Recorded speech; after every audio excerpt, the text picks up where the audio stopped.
Барлықтарыңызға сәлем. Менің есімім Айгүл. Мен Еуразия бірінші арнасындағы Қосылайық жобасы туралы, Қосылайық жобасындағы қатысушылар туралы өзімнің пікірімді айтуды жөн көрдім. Қосылайық жобасын мен көптен қараймын. Біраз жыл болып қалды қарап жүргеніме. Қосылайық жобасындағы жүргізуші Диана Скадова маған өте қатты ұнайды. Өте жақсы жүргізеді, грамотно жүргізеді. Бірақ әрбір қатысушылар әртүрлі. Әр адам, әр тұлға болғаннан кейін әркімнің өзінің мінезі бар, әркімнің өзінің пікірі бар. Сол сияқты мен де өзімнің пікірімді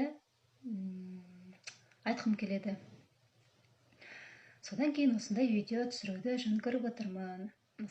Мысалға, бүгінгі шығарылымға келетін болсақ, Асхат пен Аэлитаның қарым-қатынасы туралы айтқым келеді. Асхат заманауи қыздармен ара қатынас құруды жөн көреді.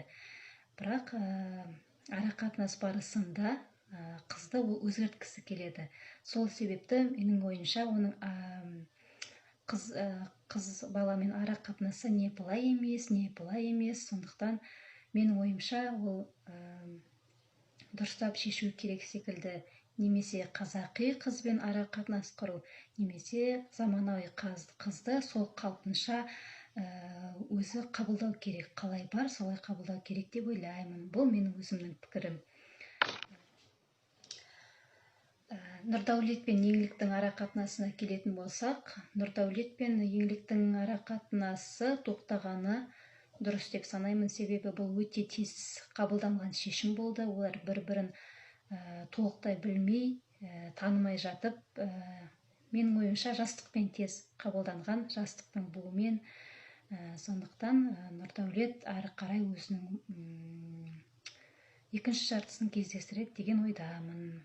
Бүгінгі эфирді көріп отырып, астында жазылған көп комментарийларды оқысам, ізбасар кетсін деген комментарийлар көп екен.